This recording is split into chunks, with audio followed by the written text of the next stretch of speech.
Pour le temps d'une bière aujourd'hui, on se trouve à Bordeaux, au musée du vin et du négoce. Pas du négoce, non, et du négoce.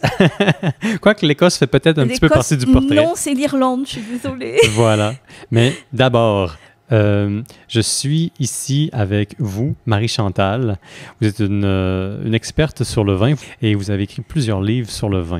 Absolument, oui. J'ai cette chance de faire partie du milieu du vin depuis très très longtemps.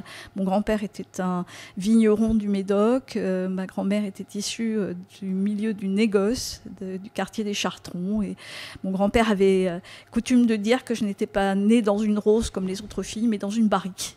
Née dans une barrique. Une expression poétique qui, dans le fond, désigne un peu votre ouvrage de vie. Voilà, c'était ça, même si au début, effectivement, ça a été complètement différent, mais je suis très vite revenue à mes amours, c'est-à-dire l'histoire du vin, parce que je suis spécialisée dans l'histoire du vin, non seulement sur Bordeaux, mais je dirais sur l'Europe entière.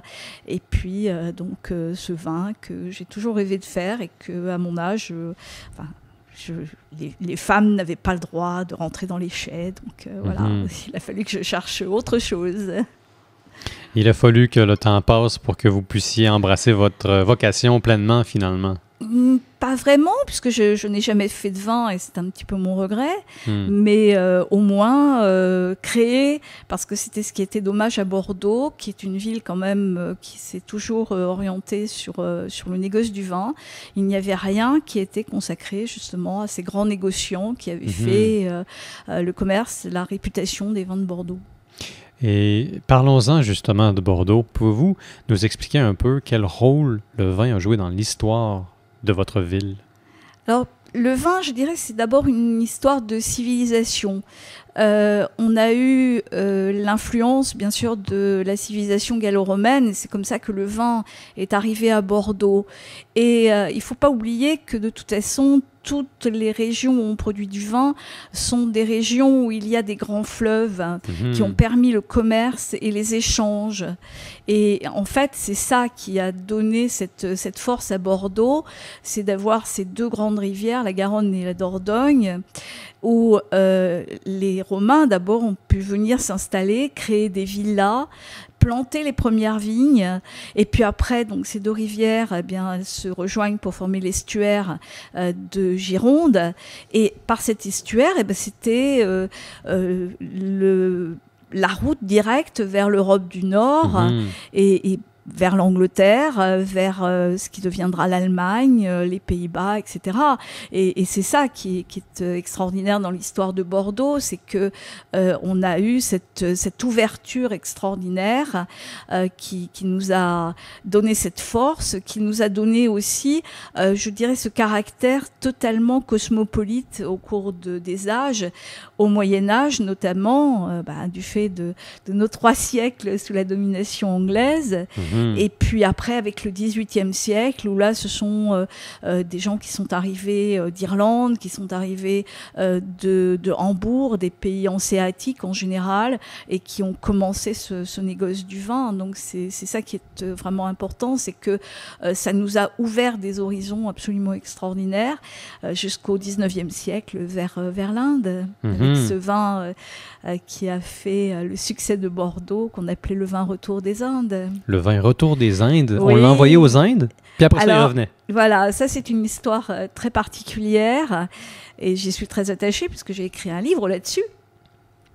Et en fait, c'est un propriétaire du Médoc, Louis-Gaspard d'Estournel, qui était propriétaire de Cos. Et il vendait ses vins à l'armée anglaise qui était en Inde. Et un jour, ces vins sont revenus à Bordeaux, probablement invendus. On s'est aperçu qu'ils avaient très bien vieilli, qu'ils étaient prêts à boire. Et à partir de là, ça a été la première idée marketing, je dirais, des négociants qui ont fait voyager leurs vins pour les faire vieillir artificiellement. Alors, pas sur l'Inde, c'était trop loin. Sud de l'Espagne, Portugal, ça suffisait amplement. C'était assez loin. Mais après, sur l'étiquette, on mettait Retour des Indes, c'était quand même nettement plus alléchant que Retour d'Espagne. Je dois admettre que le parallèle est quand même fulgurant entre ça et la fameuse IPA indienne, c'est-à-dire pas une IPA indienne, mais la India Pale Ale, qui est la bière qui a été marketée, qui a été vendue, qui a été publicisée par sa consommation et sa vente en Inde, alors que c'est une invention toute britannique qui date de, disons, du début de l'industrialisation, si on veut. Oui. Alors voilà, celle-là, par contre, elle ne revenait pas. Voilà, mais c'est très amusant parce qu'on peut faire, moi j'ai étudié beaucoup aussi sur le thé, et vous savez qu'on boit beaucoup de thé au Maghreb. Oui.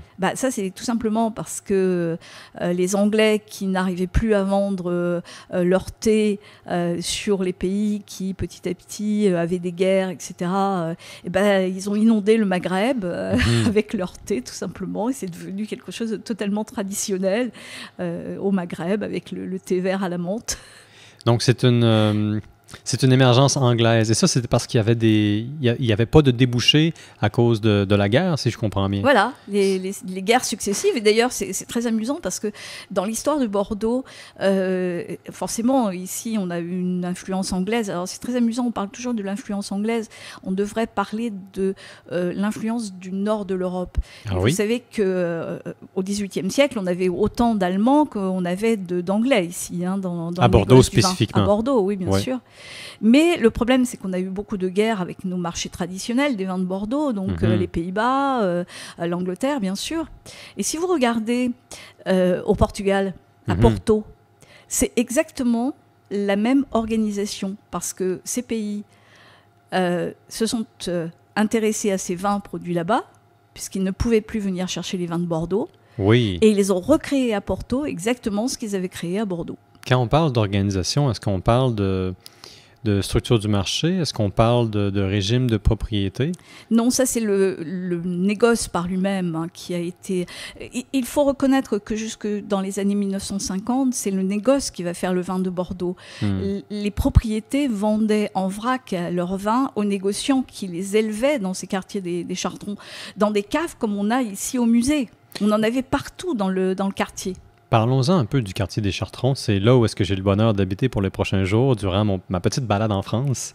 Et ce que j'ai lu là-dessus, ce que j'ai trouvé très intéressant, c'est que, c'est un marais. Et puis, il y a une charte où il y a eu un octroi du marais à un monastère, en tout cas une église de Chartreux. Et puis que c'est cet endroit-là qui était hors des murs de la ville, où est-ce que les étrangers, qui étaient des négociants anglais, flamands et allemands, se sont installés tour à tour. Puis, c'est devenu un peu... un des quartiers les plus riches de Bordeaux, hors de la ville, étranger, et pourtant Bordeaux a fini par s'approprier la place. Et c'est là que les marchands, non seulement vont emmagasiner le vin en fût, mais aussi vont le faire vieillir, d'après ce que vous venez de m'apprendre. Absolument. Alors, le quartier des Chartrons, effectivement, c'est un marécage qui va être asséché à la fin du XVe, début du XVIe siècle par les Hollandais. Comme d'ailleurs le quartier, un peu plus loin, la région de Blanquefort et tout ça. Et en fait, nous avons à Bordeaux quelque chose d'un peu particulier. La religion, on s'en fout un peu, dans la mesure où on gagne de l'argent. Comme Venise. À peu près. Et d'ailleurs, on peut comparer, parce que jusqu'à un certain moment, d'ailleurs, on avait envie de faire une république ici. Et donc, on a obtenu dès le Moyen-Âge des rois d'Angleterre qui avaient besoin de nous, en fait, un privilège extraordinaire qu'on appelle le privilège des vins de Bordeaux, qui faisait qu'on vendait les vins qui appartenaient aux bourgeois de Bordeaux avant les autres. Et jusqu'au XVIIIe siècle, on ne sait pas comment conserver les vins en barrique. Donc ces vins, il fallait les vendre très jeunes. Et c'est pour ça d'ailleurs, ce vin qu'on appelait le Clar est devenu le Claret en Angleterre. Et Clar, c'est du vieux français? Clar, c'est du gascon, ça veut dire clair, tout simplement. Puisque nous, on parle gascon, on ne parle pas anglais à l'époque. Et en fait, ces vins qu'on appelait les vins du Haut-Pays, qui n'appartenaient pas à la sénéchaussée de Bordeaux, étaient gardés dans ces marécages des Chartrons. Donc Chartron, pareil, en patois, c'est chartreux, tout simplement. Et en fait, c'est les Hollandais qui vont s'intéresser à ces vins au XVIe siècle pour les brûler. Pour en faire ce qu'on appelle... Non, pour les brûler, les distiller. Ça vient d'un brandy. Ça vient d'un mot hollandais qui veut dire vin brûlé. tout simplement. Donc, les Hollandais viennent chercher le vin d'ici pour en faire... Non, ils le brûlent sur place. OK. Puis après, ils l'emmènent. Parce que c'était le début de leur grand voyage sur les océans. Oui, oui, oui. Donc, ils avaient besoin d'alcool. Mhm. Et donc, ils vont assécher ces marécages, puis petit à petit construire des entrepôts. Et quand vous regardez l'organisation de ce quartier des Chartrons, c'est exactement ce que vous retrouvez dans les villes qu'ils ont construites à partir des marécages en Hollande. C'est-à-dire que c'est complètement à angle droit. Mhm. Et toutes les rues principales, comme ici la rue Bourry, ça va directement vers les quais. Et après, ça se coupe à angle droit. Mhm. Et dans ces quadrilatères vont s'installer les négociants. Après, ce sera au début du XVIIIe, ce sera les Irlandais, les Anglais. Alors, pourquoi les Irlandais ? Toujours une question de fric. Tout simplement, les Anglais, il y a une légère guerre entre les deux, catholiques et protestants. Petite guerre. Petite guerre. Et les Anglais leur collent des impôts, des taxes absolument extraordinaires sur les viandes séchées et sur les laines. Pour protéger le marché de la laine anglais. Exactement. Donc, qu'est-ce qu'ils vont faire ?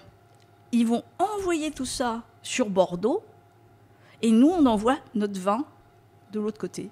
Voilà. Et comme ça, ils évitent les taxes. Et nous aussi. Quand même brillant. Un des grands raccourcis du commerce de l'histoire. Toujours ici, c'est toujours une affaire d'argent. Vous dites que c'est toujours une affaire d'argent et vous disiez un petit peu plus tôt, après tout, un peu comme Venise, on se fout un peu de la religion. Ouais. Et après ça, on a même flirté avec le républicanisme. Ça, c'est un passage qui a attiré ma curiosité en particulier. Oui, alors c'est vrai que dans l'histoire de France, on a eu quand même des périodes où Bordeaux a joué un rôle, à savoir d'abord au niveau des guerres de religion. Ouais. Nous avons été relativement protégés à Bordeaux pour deux raisons. Nous avons un maire qui est absolument extraordinaire, qui est un des grands philosophes du XVIe siècle, qui s'appelle Michel de Montaigne. Ah, mais oui. Et lui est très concerné parce qu'il a des réformés, comme on les appelle, des huguenots dans sa famille. Et avec le gouverneur militaire de l'époque, qui était M. de Matignon, ils vont s'employer à protéger les protestants. Pourquoi ? Parce que c'est eux qui ont le commerce entre leurs mains, tout simplement. Est-ce que ce sont des protestants anglais, allemands, flamands ? Allemands, flamands, et puis par la suite français aussi, qui viendront. Et comme en plus ils sont étrangers, ils sont protestants, ils n'ont pas le droit de vivre dans la ville, comme les juifs d'ailleurs, donc ils vont s'installer hors, dans ce faubourg. Ce n'est pas encore un quartier de Bordeaux, c'est un faubourg, comme on aura les juifs qui s'installeront dans un autre faubourg donc de Bordeaux, qu'on appelle maintenant la rue Judaïque. Et en fait, on a tout ce système qui se met en place pour sauvegarder aussi bien ces juifs qui sont venus d'Espagne, du Portugal, chassés par les rois catholiques, et puis de l'autre côté, protéger les protestants qui sont arrivés de Hollande, qui sont arrivés d'Angleterre, d'Écosse, des pays qu'on appelle hanséatiques, qui tiennent tout le négoce dans leurs mains. C'est ça qui est important, c'était faire vivre Bordeaux et garder cette richesse de Bordeaux. Et puis après, vous savez qu'on va avoir une guerre qui s'appelle en fait la guerre de l'Ormée à Bordeaux. On se révolte, enfin les nobles se révoltent contre le jeune Louis XIV. Et Bordeaux est à l'origine aussi de cette révolte. Et Bordeaux se dit, merde, on est riche, on a besoin de personne, on est très éduqués. Les nobles et les commerçants de Bordeaux étaient très éduqués. Et surtout, qui est donné après la Révolution, d'ailleurs. Ils font le commerce avec le reste du monde, pas juste la France. Ils sont très ouverts. C'est ça. Et après tout, pourquoi on ne se gouvernerait pas nous-mêmes ? Et ça, ce sont les Anglais qui nous l'avaient appris. Puisque dès le Moyen-Âge, on va avoir la chance d'avoir ce qu'on appelle la jurade, c'est-à-dire un conseil municipal indépendant qui régit la ville. Indépendant de tout roi, de toute foi, de tout pape. Absolument. C'est beaucoup d'indépendance, ça, pour l'époque. C'est beaucoup d'indépendance pour l'époque. Mais pourquoi ? Parce que les Anglais, ils avaient besoin de nous, c'est tout, pour mener leur guerre de 100 ans. Ils avaient besoin de Bordeaux, ils avaient besoin du port de Bordeaux. Oui. Est-ce que la tutelle anglaise qui a duré, comme vous l'avez dit, pendant 300 ans, a précisément contribué à rendre Bordeaux plus indépendante, plus autonome? Alors, il faut se rappeler quand même une chose à l'époque. Les rois d'Angleterre, ils étaient un petit peu français quand même. Hein. Un peu. C'était les Plantagenets. Hein. Oui, ça a commencé avec un certain Guillaume, puis pendant 2 siècles, on a presque juste parlé le français. Exactement. Donc, quand on parle de domination anglaise, moi j'hésite un peu. Quand vous voyez Richard Cœur de Lion, par exemple, le fils d'Aliénor d'Aquitaine, s'il a passé 6 mois de sa vie en Angleterre, c'est à peu près tout. C'est déjà beau. Et il parlait plus le gascon que même l'anglais. L'anglais, on n'en parlait même pas. Mais oui. Moi, donc, il faut resituer ça, si vous voulez. C'est ça qui est amusant, c'est qu'on dit toujours Bordeaux était une ville anglaise. Non, c'est pas ça. Ça serait peut-être plus juste de parler de français d'outre-mer ou de gascon d'outre-mer. Domination anglaise, mais de domination. Et, vous savez, pendant très longtemps, jusqu'à la fin de la guerre de 100 ans, je dirais même bien après Jeanne d'Arc, on n'avait pas l'idée, même je dirais jusqu'au 19e siècle, en France, on était bourguignon, on était provençal, on était gascon, on était béarnais. On n'avait pas cette idée d'être français. On dit bien anglais, on ne dit pas britannique. Et eux, c'était pareil, ils étaient écossais, ils étaient irlandais, ils étaient anglais. Mais depuis quand est-ce qu'on parle de britannique? Ça vient depuis le 18e, c'est tout. C'est le reflet de l'évolution politique, strictement. Exactement. Et c'est ce qui fait que c'est étrangement de plus en plus compliqué d'aller dans l'histoire. Plus on va loin et plus le concept de nationalité se dissout dans les frontières de l'art qui sont souvent limitées à tel ou tel local. J'ai écouté un balado là, justement sur Anne de Kiev qui a marié un roi français. Eh bien, c'est pas un roi français, c'est un roi franc. Parce qu'à l'époque, la France n'existe pas. Et c'est littéralement des francs qui sont très allemands, en fait. Comme les Allemands qui se sont retrouvés en Bretagne ou en Normandie, qui ont finalement gagné la couronne anglaise à travers plein de batailles. Ce sont en réalité des Allemands français qui vont refranciser et en même temps allemaniser le français qui est parlé en Angleterre. On y soit qui mal y pense, c'est anglais. Oui. Voilà. Alors, 3 siècles de domination d'une autre couronne plus ou moins française, outre-mer, dans les îles britanniques. Ça doit changer quand même beaucoup le paysage commercial et légal de la ville de Bordeaux. Alors oui, cette chance déjà d'avoir une certaine liberté par rapport aux autres villes françaises, de ce qu'on appelle la franchimanie, donc au nord de la Loire. Et puis aussi cette ouverture qui était extraordinaire au niveau du commerce, l'ouverture vers la Hanse.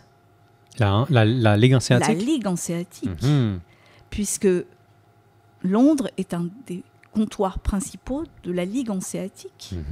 Et nous, les bourgeois au Moyen-Âge de Bordeaux, sont également bourgeois de Londres. Donc ils ont droit de commerce à Londres. Vous vous rendez compte? Et ça leur ouvre le passage de la Ligue hanséatique. C'est extraordinaire. Oui. C'est extraordinaire. La Ligue hanséatique a joué un rôle capital dans l'émergence d'une forme de révolution industrielle, si on veut, c'est-à-dire qu'ils ont été capables de mobiliser beaucoup de capital à travers différentes villes et puis de créer du volume d'échange commercial très élevé qui n'était pas disponible à d'autres personnes parce qu'ils pouvaient précisément mobiliser leurs forces. Et une des choses qu'ils ont fait, que moi j'ai toujours intéressé et que j'ai toujours trouvé intéressant, c'est produire de la bière en quantité énorme, particulièrement dans les Flandres, dans les Pays-Bas. Absolument. Et cette bière-là, elle était exportée aux confins de la mer Baltique et en retour... au retour du voyage, les barriques de bière se faisaient remplacer par du pin, du cèdre, du chêne. C'était surtout du chêne, non, qui venait de la... C'était du chêne. C'est ça. C'était du chêne. On a, nous, ici, beaucoup d'échanges. Dans le musée, on a quelques documents intéressants de la famille Schroeder-Schiller. Ce sont 2 hommes de Hambourg qui arrivent en 1739. Et on s'aperçoit très bien que ce n'est pas le commerce du vin à l'origine qui fait leur richesse. C'est le commerce du bois, c'est le commerce du fer, par exemple, des draps. Et petit à petit, il y a un échange qui va se faire avec ces produits qui arrivent des colonies, parce que, il faut reconnaître, aussi Bordeaux au XVIIIe siècle, c'est le commerce des esclaves. Aussi, oui. C'est le commerce des denrées coloniales. Et tout ça, les pays hanséatiques en ont besoin. Ils ont besoin du café, ils ont besoin du sucre, ils ont besoin de l'indigo. Donc tout ça passe par Bordeaux pour se retrouver dans Tout les ça, pays de la Ligue. Exactement, repasse par Bordeaux. La Ligue, à cette époque-là, n'existe plus, mais elle a mis en place un système, un réseau qui fait que ça va durer jusqu'au 18e, 19e siècle. Et à partir de ce moment-là, est-ce que le commerce international se réoriente vers d'autres pays, par exemple le Portugal? Est-ce que Bordeaux finit par se désintéresser de l'Angleterre ou des îles britanniques? Alors, non, on ne s'est jamais vraiment désintéressé des îles britanniques. Par contre, on est plus orienté vers les États-Unis d'Amérique. Il ne faut pas oublier que le premier consulat américain dans le monde a été créé à Bordeaux. Ah oui, le premier dans tout le monde. Et ça, est-ce que ça reflète l'intérêt particulier qu'avait Thomas Jefferson? Non, mais c'est parce qu'on a financé une partie de la guerre d'indépendance. La France de l'époque ou Bordeaux ou ses marchands? Ah oui. Bordeaux et les marchands, bien sûr. Qu'est-ce qui les a motivés à faire ça? Le marché. Ils voulaient le marché américain, ils se sont dit d'accord, on va vous aider, on va vous prêter de l'argent. Non seulement ça, mais c'était aussi, ils avaient des comptoirs dans les îles, principalement Saint-Domingue, etc. Oui. Et forcément, il fallait un débouché. Et puis ça partait effectivement, surtout, et puis il faut se rappeler quand même qu'on avait encore quelques colonies jusqu'à Napoléon. C'est vrai. Et donc ça c'est un truc intéressant pour les négociants de Bordeaux.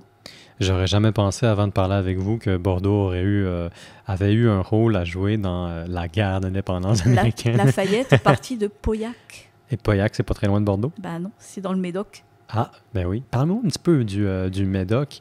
Je saute sur l'opportunité là, de passer du côté historique au côté plus vignoble. J'ai fait la visite de votre musée que j'ai bien aimé. J'ai assisté à une des dégustations hier dans laquelle on a fait le survol des grandes régions. Et puis, très souvent, le mot du Médoc est revenu à plusieurs reprises. Il semble que ce soit une région très productive. Toutes les régions de Bordeaux sont intéressantes. Il y a quelque chose de particulier, par contre, avec Médoc que je ne peux pas encore identifier. Alors, le Médoc, c'est très particulier parce qu'en définitive, c'est le dernier grand vignoble qui a été créé. C'est un vignoble, je dirais, d'investissement. Hein. D'investissement? Oui. Il y a quelque chose d'assez particulier à Bordeaux. C'est au Moyen-Âge, effectivement, l'investissement commence par ces grands bourgeois de Bordeaux. Alors que de l'autre côté, à Saint-Émilion, c'est un vignoble qui est un vignoble religieux. Il appartient à tous ces grands groupes religieux qui ont investi la région de Saint-Émilion. Et puis, la Révolution arrive. La Révolution française. La Révolution quand française, les têtes tombent. 1789. Pof. Oui. Et il se trouve que, effectivement, à Saint-Émilion, c'est un vignoble religieux. Et qui va devenir propriétaire, là? Ce sont ce qu'on appelle les tenants, c'est-à-dire que quand vous allez à Saint-Émilion, ce sont des toutes petites propriétés parce que la terre a été rachetée par celui qui s'occupait de ce lopin de terre.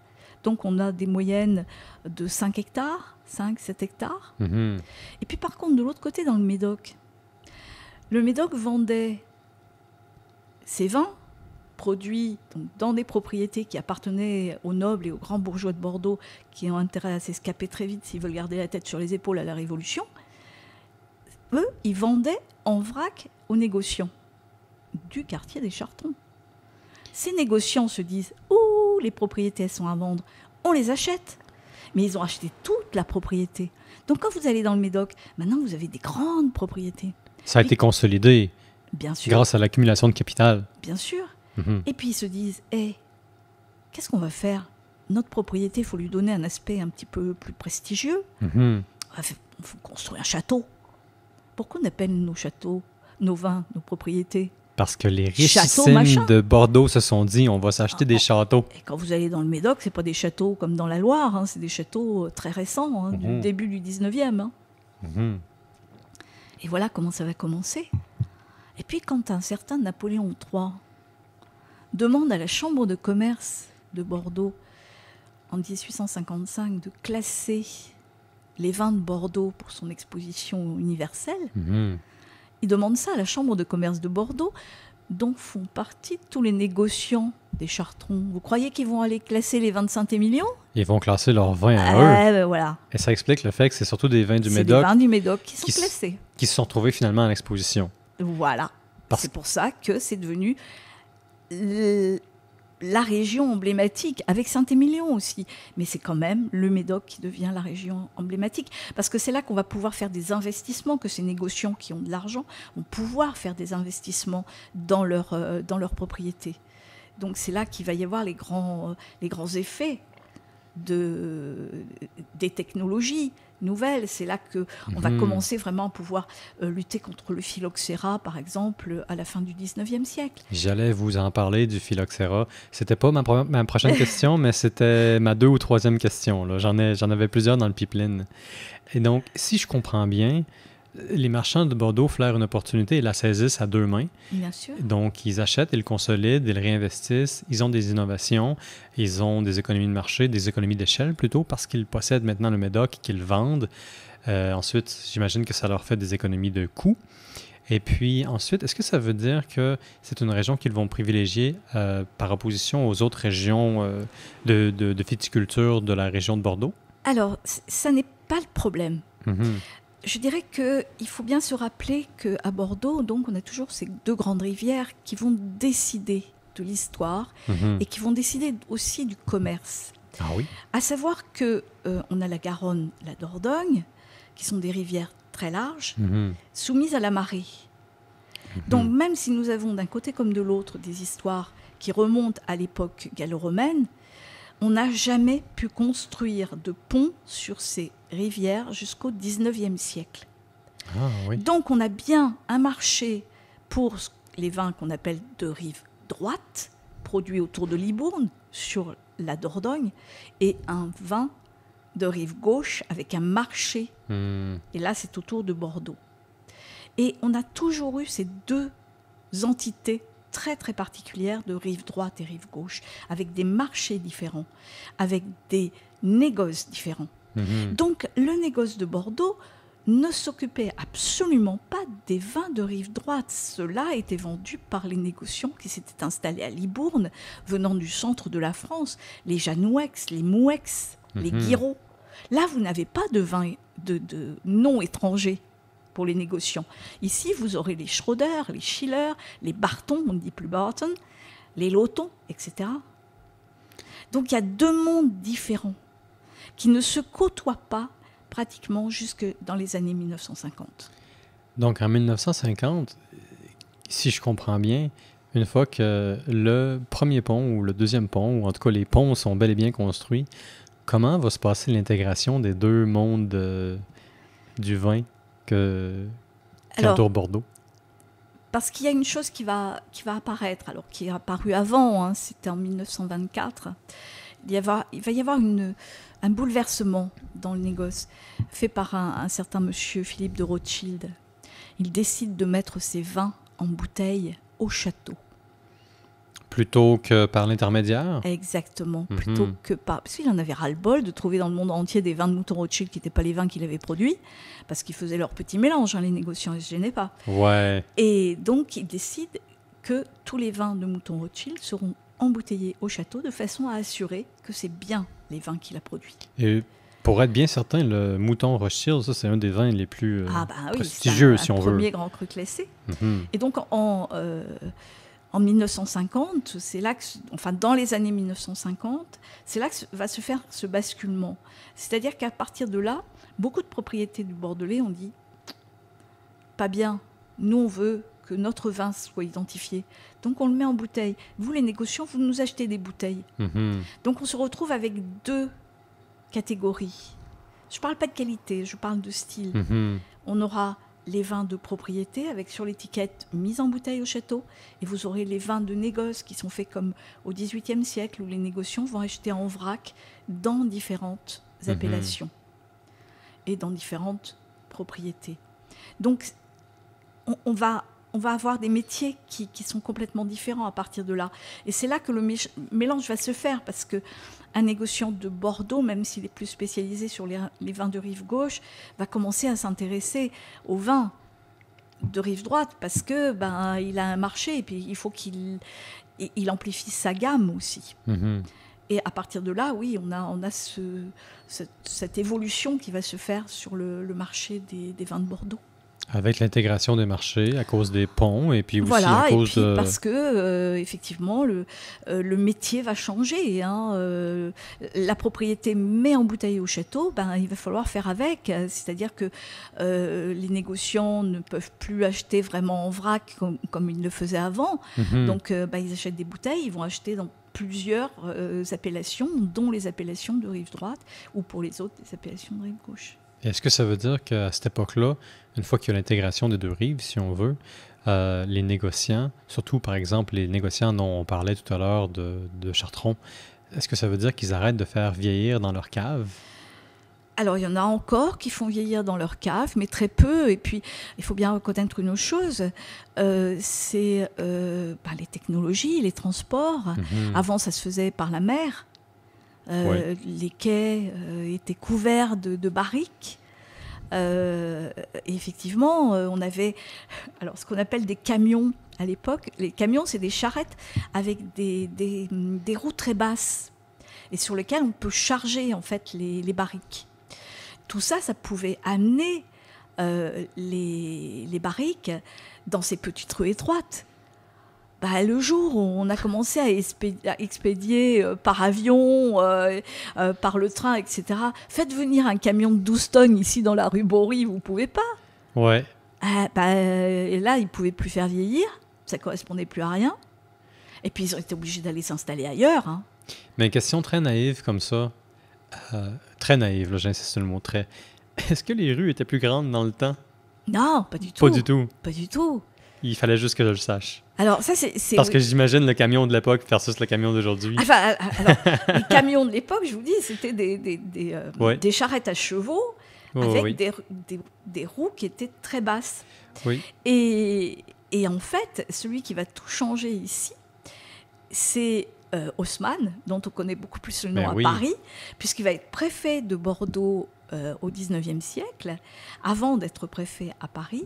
Et quand vous voyez les grands cours, ici on a le cours du Médoc, on a le cours de la Martinique. Qu'est-ce qu'un cours? Un cours, c'est une rue qui est avec un passage pour les voitures hippomobiles à l'époque, mais qui a de chaque côté une allée protégée par des arbres. Alors non, bien sûr, on les a plus. Mais à l'origine, c'était ça. Et on a gardé ce nom ancien, nous, ici. Comme beaucoup de villes du Midi, d'ailleurs. Donc, c'est comme une cour, mais à fin de transport, et ça sépare les voies qui sont dédiées aux chevaux et à ce qu'ils traînent, et aux passants qui veulent ne pas se faire tuer par une calèche. Exactement. Il y a un type d'arbre que j'ai repéré sur plusieurs de ces cours-là. En fait, la cour de la Martinique et puis le cours du Médoc. Est-ce que vous savez quel type d'arbre il court partout autour? Les arbres avec des petites feuilles? C'est ça, oui. Des arbres. Mycocouliers. Des mycocouliers? Oui. Moi, je me demandais, parce que je voyais cet arbre-là partout à travers Bordeaux, je me demandais, c'est sûr que c'est pas un accident de la vie, c'est sûr que ça a été voulu. Il y a un type d'arbre en particulier qu'on voit dans les grandes avenues pavées de Bordeaux. Je vais demander... Ça résiste très bien, oui. Ça résiste, c'est tout? Ça résiste. Oui, ça résiste. Et puis on a eu, au début du XXe siècle, on a eu une maladie qui a détruit certains arbres, dont les platanes. Et donc on a replanté essentiellement des mycocouliers. Qui ont mieux résisté. Et ça a des toutes petites feuilles. En fait, et ça résiste. Alors là, on a beaucoup de chance parce que ça résiste très bien à la sécheresse. Oui, parce qu'il faut le dire, au moment où est-ce qu'on enregistre ce petit balado bien sympathique, ça fait dur côté chaleur. C'est une belle expression québécoise d'ailleurs, ça fait dur. Je ne sais pas si on dit ça en France. Ça veut dire que ça ne regarde pas bien. Là. C'est pas impressionnant. C'est une des grandes sécheresses historiques de la France, je pense bien. Oui. Et est-ce que ça... OK, 73, donc on est dans le... 76, pardon. 76. C'est gros. C'est un bon 40-50 ans de comparatif. Est-ce que ça affecte la vigne d'une façon particulière?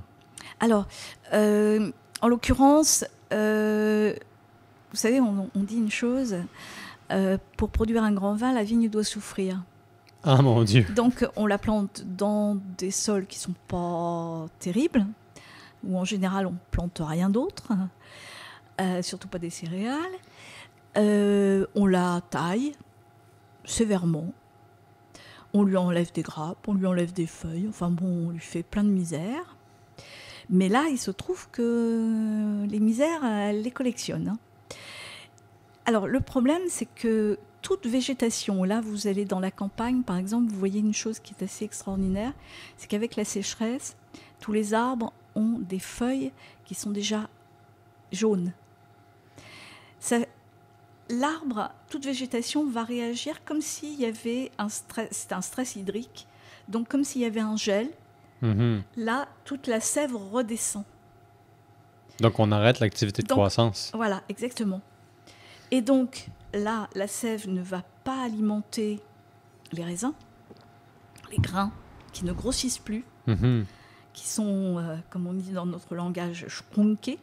Schrunkés, ça veut dire tout... Ratatiné. Et tout flétri. Flétri, c'est plus beau, ça. Mais c'est quand même triste. Bah oui, mais il n'y a pratiquement plus de jus dedans. Vous êtes en train de me dire que la sécheresse enlève le jus du futur vin. Parce que la sève, elle ne vient plus.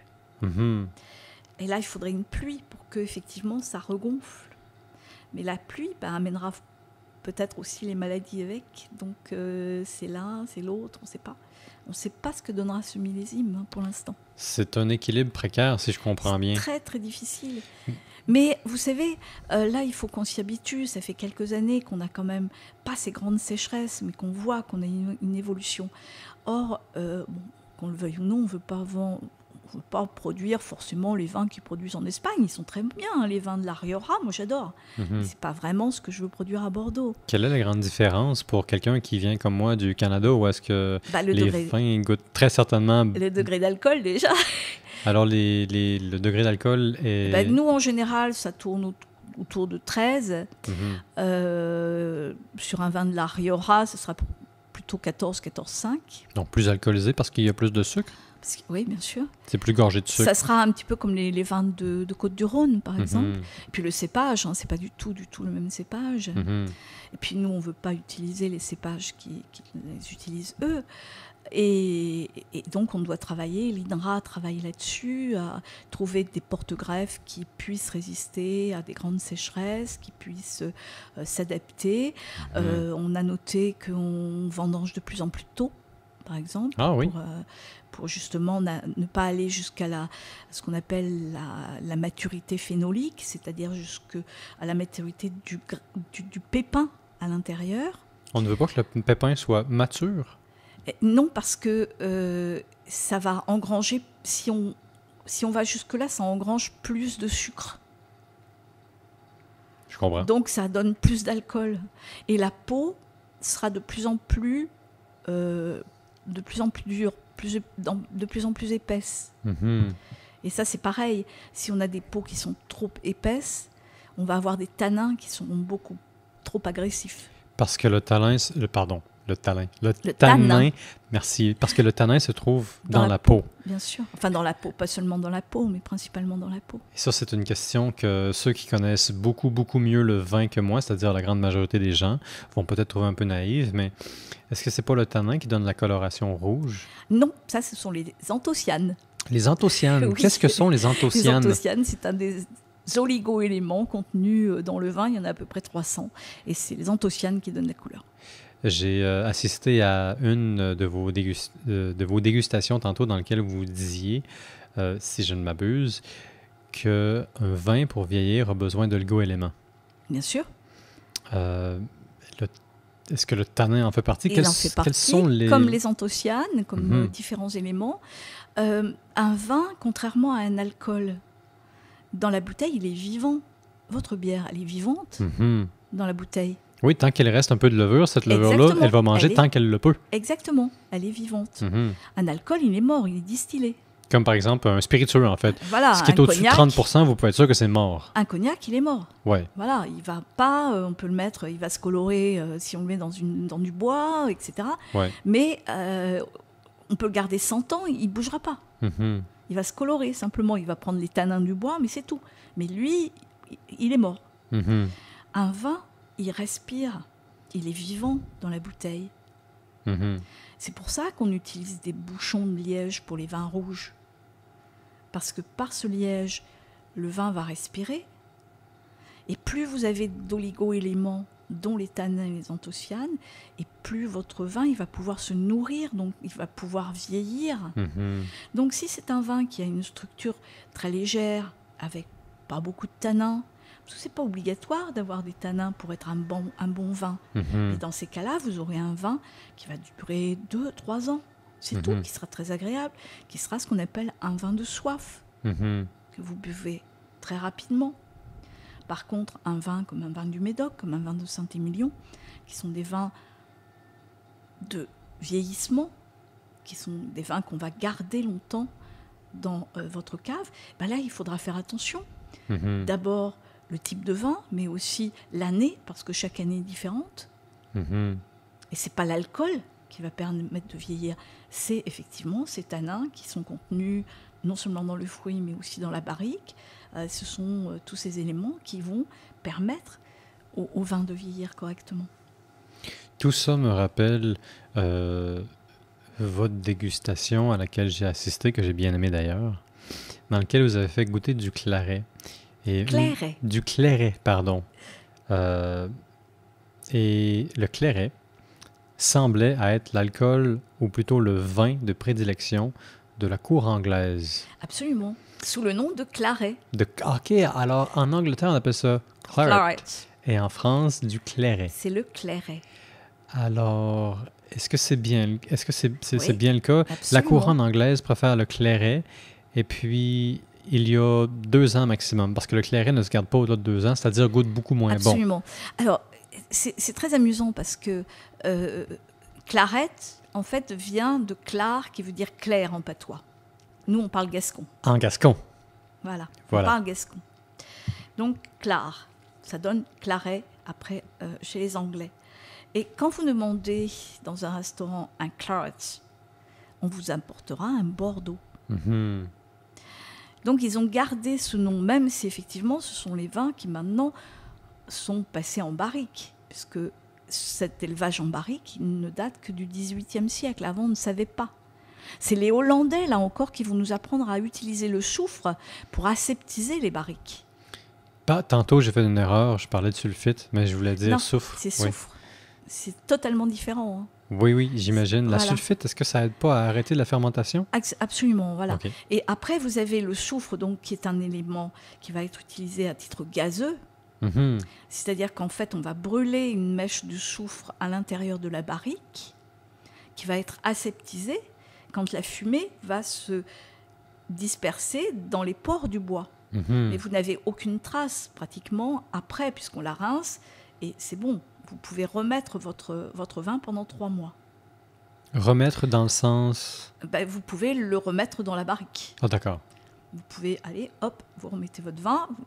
3 mois après, vous refaites ce qu'on appelle un soutirage. Vous repassez votre barrique avec une mèche de soufre, etc. Donc, tout le temps de l'élevage. Après, vous avez les sulfites. Les sulfites, là, c'est souvent sous la forme d'un soufre qui est liquide. On ajoute du soufre liquide. C'est ce qu'on faisait avant. Maintenant, on n'a plus le droit. Ah, c'est interdit, c'est parce que c'est pas bon pour la santé, peut-être? Pas trop, non. Et puis, on a d'autres méthodes, surtout, qui reviennent moins cher. Mais c'est vrai que le problème sur les étiquettes, c'est que même si on utilise du soufre gazeux, on est obligé de mettre contient des sulfites. Pourquoi? Parce que, en fait, les autorités européennes, en l'occurrence, ne font pas la différence entre les deux. Du moment qu'il y a soufre, pour eux, il y a sulfite. Or, il y a différentes formes de soufre. Et eux font l'amalgame. Mais c'est ce que je comprends par rapport aux autres vins qui sont produits dans d'autres régions aussi. Il n'y a pas que nous qui produisons du vin. Il y a par exemple l'Alsace, les vins du Rhin, les vins d'Italie, etc. Où on a jusqu'à présent utilisé effectivement beaucoup de sulfite. Je ne sais pas si vous avez bu certains vins d'autres régions, même de Bordeaux, certains blancs de Bordeaux il y a quelques années. On disait qu'à la fin, quand on avait bu un peu trop de ces vins, on disait qu'on avait une casquette en plomb parce qu'on avait vraiment l'impression de... ça nous tombait sur le crâne. Parce qu'effectivement, là, il y avait l'effet de ces sulfites. Donc, en général, on a tout appelé sulfite. Donc, même si on soufre la barrique, on est obligé de l'indiquer d'indiquer sur l'étiquette contient des sulfites. Et la sulfite, est-ce que c'est pas responsable de maux de tête importants? Bah oui, ça autres? peut être des maux de tête. Bon, alors comme je vous dis, avant, oui, c'était le cas. Maintenant, on sait mesurer. On sait, par exemple, arrêter le risque d'une seconde fermentation en utilisant le froid. Donc, faire refroidir le vin. Exactement. Dans des caves, par exemple? Non, là, on les réfrigère carrément. OK, littéralement. Voilà, on les passe à... pas en dessous de zéro, mais à des températures très très basses qui vont tuer les dernières bactéries ou levures, suivant où vous en êtes de votre fermentation. Je comprends. Je vois des parallèles avec la bière tout le temps, d'ailleurs. Je pense à la lager, la bière qu'il faut faire et conserver à basse température. Je ne dis pas en dessous de zéro, là. Je dis vraiment des températures juste pas comme celles qu'on a en ce moment, alors que l'Europe est frappée d'une énorme canicule qui touche plusieurs pays et fait des victimes, y compris les arbres et les champs, et peut-être même les vignes. En fait, certainement les vignes, d'après ce que vous avez dit. Ah ben moi, j'ai des vignes chez moi. Évidemment que vous avez des vignes chez vous. Bon, je fais pas de vin, hein, c'est juste pour arrêter le sol, en fait, parce que j'ai un sol en pente. Vous voulez fixer le sol avec les racines, je comprends. Et en fait, elles sont pratiquement toutes mortes. Hein. C'était des jeunes vignes, elles n'ont pas résisté. Jeunes dans quel sens? Elles avaient 2 ans. OK. Elles n'ont pas résisté. Est-ce que les vignes sont particulièrement susceptibles à une disette? Plus que d'autres animaux? Pas d'autres animaux, je veux dire d'autres végétaux? Non, au contraire. Non. Au contraire. Mais c'est vrai que même pour des jeunes arbres, par exemple, si effectivement ils ne se sont pas bien enracinés, en l'occurrence, ils vont souffrir de la sécheresse et la plupart vont mourir. Hein. Et les vignes, là, j'avais planté ça, et, elles avaient leur 3e feuille, donc ça faisait 3 ans. Elles n'étaient pas assez enracinées, elles n'ont pas pu aller pomper loin pour trouver un peu d'eau. Et comme on n'a pas le droit d'arroser, voilà, quoi, c'est comme ça. Hein. Un petit peu plus tôt durant l'épisode, durant notre conversation, vous avez mentionné la pauvreté des sols. Vous avez parlé, on plante des vignes quand le sol est pauvre parce qu'on ne peut pas planter autre chose. Est-ce que ça veut dire que Est-ce que ça laisse pas plutôt suggérer que le grand succès de Bordeaux quant à la vigne, quant au vin, tient pas du fait que son sol est pauvre? Alors si, maintenant, oui. En l'occurrence, non, pas dans le passé, puisque les vins qui étaient les plus réputés étaient ce qu'on appelait des vins de palu. De palu? Oui, le palu, c'est en fait les terres qui sont un petit peu marécageuses. Oui, en bordure de rivière, donc on plantait les vignes. Et puis, petit à petit, on s'est aperçu que, on a une expression pour ça, les vignes pissaient. Quoi? Elles produisaient trop, quoi. Je m'attendais vraiment pas à ce que vous dites ça. Oui, mais elles produisaient trop. Elles pissaient du vin, dans le fond. C'était pas bon. Oui, ça giclait partout. On avait la quantité, mais on n'avait pas la qualité. Attention, il y avait trop de raisin, mais le raisin goûtait pas assez bon. Non, ça produisait de la piquette, quoi. C'était pas bon. Comprends. La piquette, on la fait pas comme ça, mais c'était un vin qui était de très mauvaise qualité, qui avait pas de degré d'alcool. Et puis ça, c'était quand dans l'histoire? C'était pas bon. Ça a été jusqu'au 19e siècle, jusqu'à l'époque du phylloxéra, à peu près.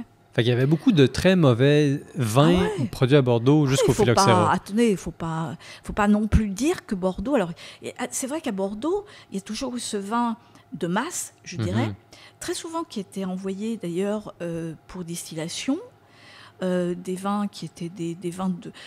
Rappelez-vous, au 19e siècle, on a la révolution industrielle, on a beaucoup d'exodes vers les villes, et le vin est considéré, même par Pasteur, comme la plus hygiénique des boissons, et c'est considéré comme un aliment. On a besoin de ce vin pour nourrir, pour abreuver les classes ouvrières. Donc les classes ouvrières boivent du vin, pas juste de la bière. Bien sûr. Peut-être même plus de vin que de bière, dépendamment des régions aussi. Hein. Absolument. Et en définitive... ils ne boivent pas du Houbrion. Hein. Oui, on ne va pas chercher du Saint-Émilion pour sa petite pause de 5 minutes dans une usine dans laquelle on travaille pendant 12 heures durant la journée. Non, pas vraiment. Hein. Oui. Donc, voilà, c'est un vin de masse, c'est le vin que nous, on appelle le vin de palu. Et c'est après, effectivement, la crise du phylloxéra, qu'on aura une sélection, je dirais, des zones les plus nobles. Donc là, on ne produira plus ces vins de Palu et que là, on choisira vraiment des zones où on va produire des vins de qualité. Et puis apparaît le système des appellations qui permet un contrôle de la qualité, mais aussi, je dirais, cette surveillance aussi de ce qu'on fait, parce que les mélanges avec des vins qui venaient d'Espagne, avec des vins qui venaient d'Algérie, on l'a fait aussi. Donc là, c'est un énorme changement qui se fait à partir des années 1930 sur la qualité des vins. Donc, ça évolue beaucoup, là, d'après ce que vous dites. Il y a le phylloxéra qui crée un peu un examen de conscience, finalement, qui appelle à la qualité, dans le fond, qui crée l'opportunité d'améliorer tout. C'est un électrochoc. Hein. Oui, exactement. Ça électrocute le marché de Bordeaux. Puis ensuite... de partout, hein. J'imagine, parce que la France va perdre toute l'Europe, oui. Toute l'Europe, hein. Ça s'est répandu sur toute l'Europe. Et d'où ça venait? Des États-Unis. C'est comme la peste noire des vignobles. Et ironiquement, c'est des vignes américaines qui vont aider à replanter ou plutôt à sauver les vignes. C'est un peu... Est-ce que ce ne serait pas un commentaire politique intéressant à faire que les États-Unis créent le problème et ensuite trouvent la solution? Alors non, c'est pas eux qui ont trouvé la solution, c'est des ampélographes français. Des ampélographes? Oui, c'est des gens qui étudient la vigne.